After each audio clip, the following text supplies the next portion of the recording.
A Polícia Civil investiga a denúncia de ato obsceno que teria sido cometido por um idoso de Sertãozinho. Moradores flagraram o suspeito, gravaram e registraram um boletim de ocorrência. Um dos vídeos mostra o idoso de 76 anos sentado numa cadeira em frente à casa dele em Sertãozinho durante o dia. Em outro, aparece com as calças abaixadas, manipulando o órgão genital.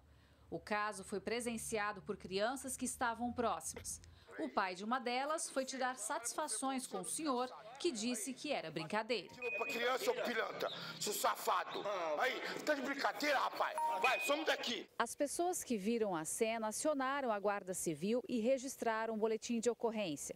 O caso está na Delegacia de Defesa da Mulher de Sertãozinho, que investiga a denúncia como ato obsceno. O idoso foi identificado e testemunhas estão sendo ouvidas. Nesse passo, procedemos à diligência e identificamos uma testemunha, pai de uma dessas crianças. Nesse sentido, nós elaboramos o boletim de ocorrência, onde o investigado está respondendo a princípio pelo ato obsceno, uma vez que praticou esses atos inapropriados em um local público sem uma vítima determinada. Conseguimos ainda filmagens onde é possível verificar que ele realmente está nu, praticando atos obscenos. Ato obsceno é um crime previsto no artigo 233 do Código Penal Brasileiro. A punição é de 3 meses a 1 ano de detenção. Constitui, em praticar qualquer tipo de ato que ofenda o poder público, algum tipo de ato com cunho sexual, em algum lugar que é público, que é exposto ao público, que pode ser o que aconteceu aqui. Então, normalmente, se o réu for primário, a tendência é que ele responda ao processo em liberdade. Porém, nada impede que seja decretada a prisão preventiva, se for o caso, não é tão comum isso acontecer. E, de qualquer forma, importante que a gente diga, se forem comprovados os fatos narrados, a gente muito provavelmente vai ter uma condenação, que aí é uma condenação criminal, que pode ser uma condenação a uma pena privativa de liberdade, pode chegar a 1 ano, ou pode ser uma condenação a uma pena alternativa, tendo em vista que não é um crime com uma punição tão alta. Então a gente vai ter aí, eventualmente, uma prestação de serviço à comunidade, o pagamento de uma pena de multa. E nesse sentido nós vamos continuar as diligências, procedendo à oitiva do investigado, a fim de verificar se realmente ele tem consciência dos seus atos, uma vez que ele já possui 76 anos de idade, e vamos ainda tentar verificar a existência de outras testemunhas para definir realmente a capitulação jurídica ou se vai ter um novo enquadramento jurídico. Caso o idoso não tenha consciência dos atos pela idade que tem ou algum problema de saúde, o entendimento é diferente. Se for apurado que essa pessoa não tinha condições, tinha um problema psiquiátrico muito grave, então, tecnicamente, ela não receberá uma pena. Porque para receber uma pena, eu preciso que o sujeito entenda muito bem o que está fazendo para que possa ser responsabilizado. Mas isso não significa que não haverá consequência nenhuma, é importante a gente dizer. E qual que é essa consequência? É o que a gente chama de medida de segurança. Então, isso pode ser desde um tratamento médico ambulatorial, então daí a pessoa deve comparecer periodicamente ao médico, ao ambulatório, para receber tratamentos, e até mesmo em casos mais graves, e aí tem mais a ver com a gravidade do comprometimento da saúde mental, do que com a gravidade do crime cometido, a pessoa pode ser internada em um hospital psiquiátrico. Nós tentamos falar com algum familiar, mas os vizinhos disseram que um filho do idoso o levou embora da casa em que morava porque estava sendo ameaçado depois do fato ocorrido. O que aconteceu e era perigoso até matar ele, porque tem louco, tem psicopata. Tem pessoa que não entende as coisas, tem pessoa que compreende as coisas. E eu acho que se ele ficasse aí, o nego ia fazer algum estrago com ele. Entendeu? Aí um filho levou. Aí o filho levou embora.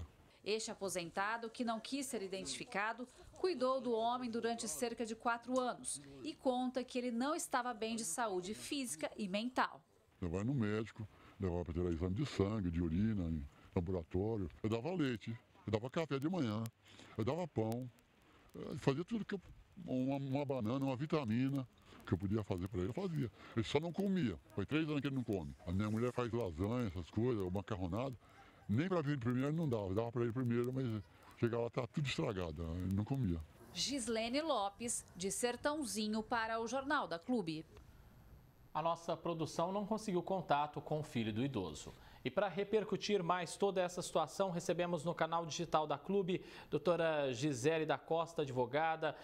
Doutora, uma ótima tarde, primeiramente, muito bem-vinda aqui. A matéria termina com relatos do homem que ajudava a cuidar desse idoso e pelo que ele falou aí para nossa reportagem, o suspeito não está bem de saúde, nem física e nem mentalmente. Como deve ser a investigação a partir desse pressuposto? Boa tarde a todos e todas, é uma satisfação participar aqui com vocês. Bom, se caso ele seja condenado, mas também seja curado, e ele tem uma doença, né, mental, consequentemente ele não será, ele não vai para uma prisão, tá?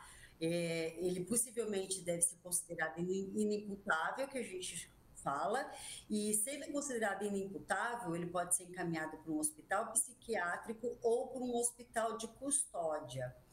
Eu, enquanto advogada, também em políticas públicas, o que eu orientaria neste caso, de que fosse acionado aí a assistência social do município de Sertãozinho, bem como a Secretaria Municipal também de Saúde, né, para que faça uma intervenção junto a esse idoso, para que antes dele ser responsabilizado criminalmente, verifique-se as condições sociais e mentais desse idoso.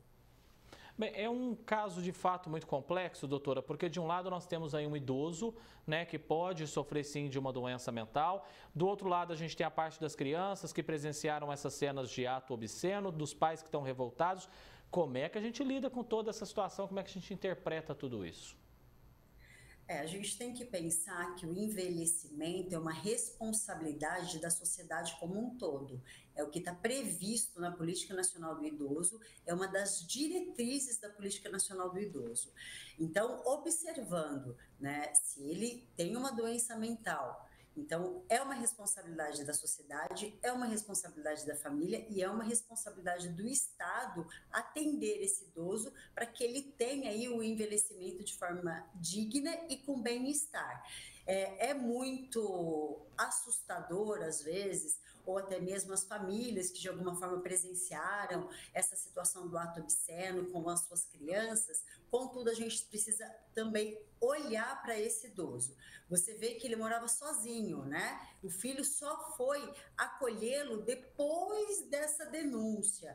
Então, ou seja, as famílias precisam ficar muito atentas ao envelhecimento do seu idoso, porque o envelhecimento pode trazer demência de todas as esferas. Bem, esse caso está com a Delegacia da Defesa da Mulher de Sertãozinho, que começou agora a ouvir as testemunhas. É um caso delicado que dependerá aí de várias comprovações, né, doutora? Isso. Primeiro tem que se responsabilizar o idoso. Realmente, ele quis praticar o ato obsceno? Mas ele quis, porque ele está em sã consciência, ele tem condições, né, de identificar que era crime e ele foi e fez, ele teve um dolo, né? Ele quis praticar o ato, ou aquilo que a gente estava falando, ou ele está, por conta do envelhecimento, ele está com alguma demência, ele está com alguma doença mental. Então, isso tudo tem que ser identificado na investigação. Por isso que sempre é bom já acionar a Secretaria Municipal da Saúde para o atendimento junto a esse idoso de saúde, para verificação da sua doença, se existe alguma doença mental instalada, e também da própria Secretaria Municipal de Assistência Social do município de Sertãozinho, para que ela veja quais são as condições sociais desse idoso, se é possível algum atendimento também junto aos serviços da assistência social. Doutora Gisele da Costa, advogada, agradeço muito a sua presença aqui no Jornal da Clube, ajudando a gente a esclarecer esse fato que é um tanto complicado, né? Uma ótima semana, viu, doutora? E até a próxima oportunidade. Eu que agradeço a oportunidade de prestar esses esclarecimentos a vocês.